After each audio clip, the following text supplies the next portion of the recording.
Discourse 26, December 29, 1932. St. Germain. Invocation.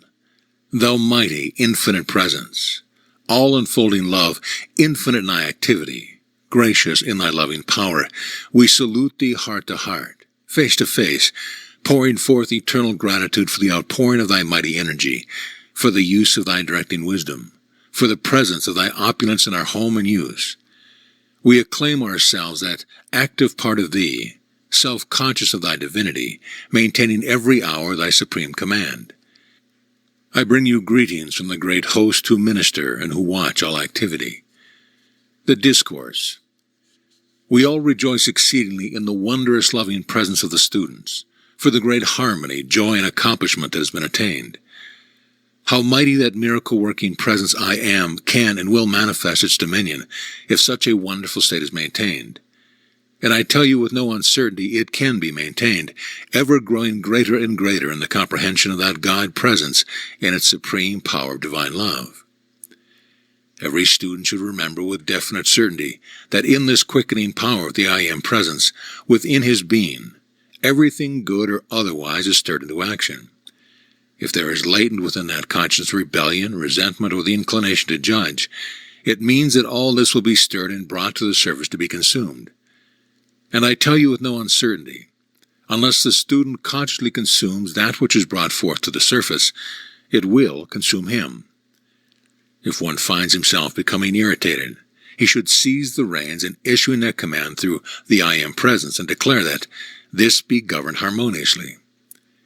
Here let me again remind the students that the greatest thing in their progress is self-correction, and there is no person, place, condition, or thing to blame for what they entertain but themselves. This is the most imperative for their future progress. These beloved students have arrived at a point where such subtle conditions must be made clear and thoroughly understood. Otherwise, they will find themselves facing conditions they are unable to govern.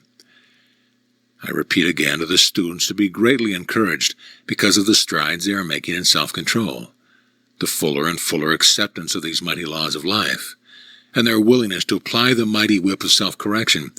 For I tell you frankly, and I speak from experience, that the outer activity which we term the human has to be flayed with no uncertainty before it is brought under the subjection to the divine command. The reason I gave and used of the rays of flame through the hand is because the minds of some are attuning more rapidly than the atomic structure of the body is being raised. This activity of passing the hand over the body will maintain and sustain that equalization of the quickening of the mind and the raising of the atomic structure to its balancing point. I am so happy and willing to give every assistance to the student, as are others, but there are certain bounds beyond which we may not go because of the self-conscious advancement of the students, which they must do for themselves. However, every one of them has everything by which to be encouraged. But again, let me urge them that at no time may they divide the attention of the I Am presence. To do this means that they are releasing the stream of energy and giving power to outside things and simply delaying your progress. I speak from experience. It is not possible to divide the attention, for it must all be given to the I Am presence in order to go beyond a certain point of attainment.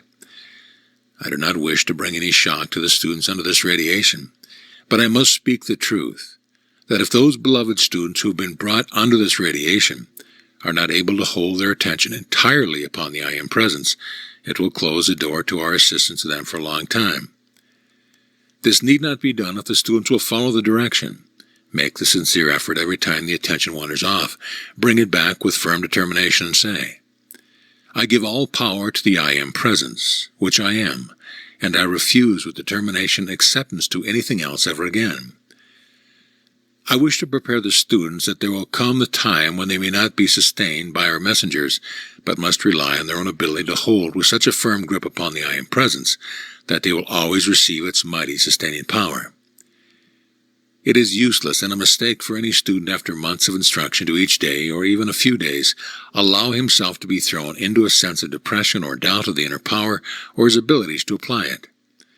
This childish attitude of mind will in time shut the door if it is not discontinued.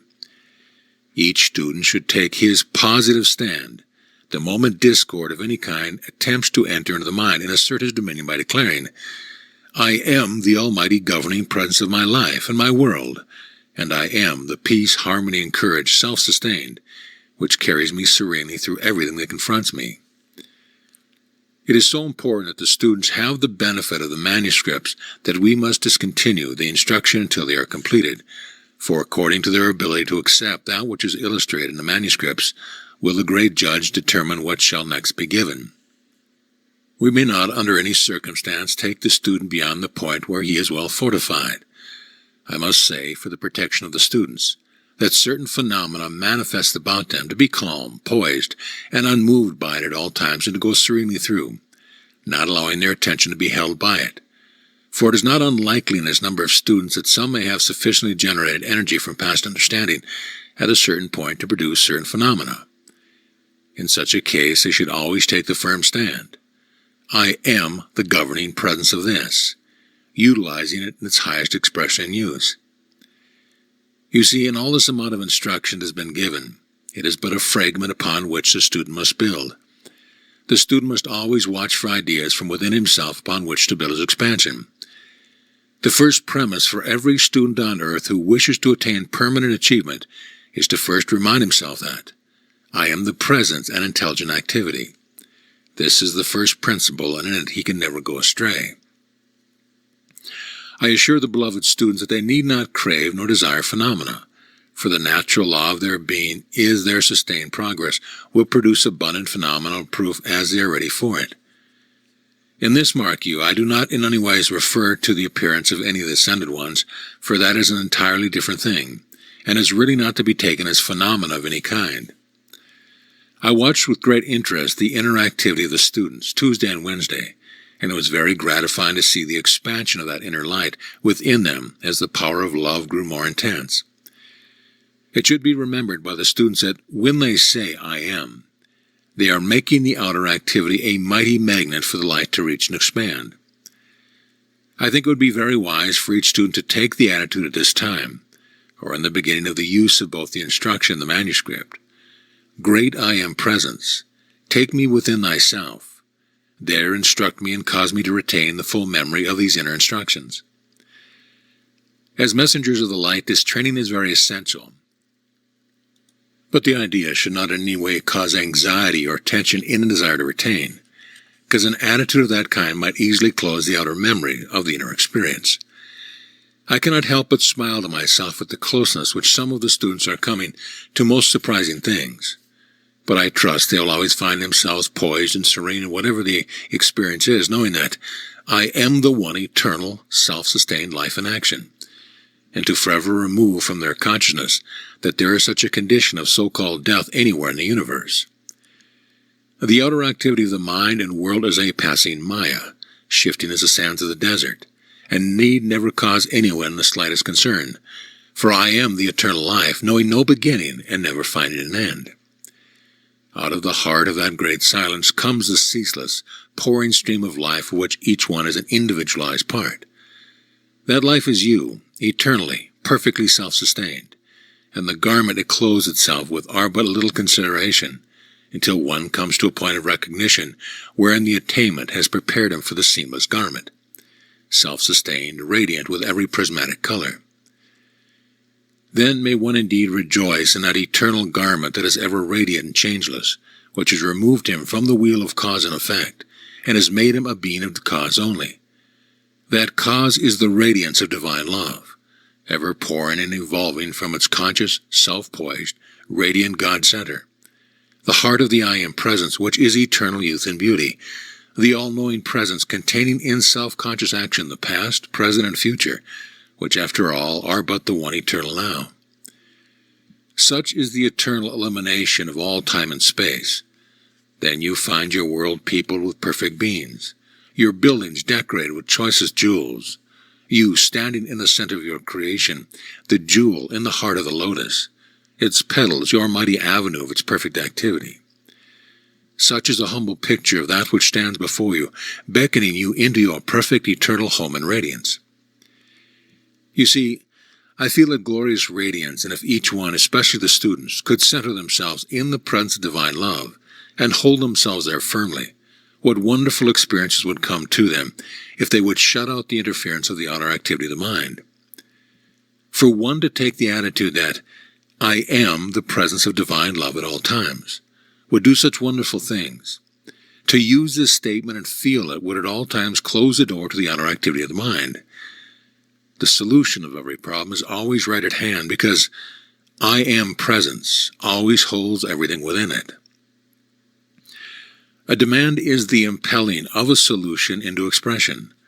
I am is the intelligent, active principle within us, the heart of our being, the heart of the planet, and the heart of the system. I cannot refrain from reminding the students again, for they should always know that whenever you say I am, you are releasing the one almighty, intelligent energy, power and self-sustained element. Keep at it, and you will come into a condition so supreme, so wonderful. When you are looking into the physical sun, you are really looking into the great central sun, the very heart of the I am presence.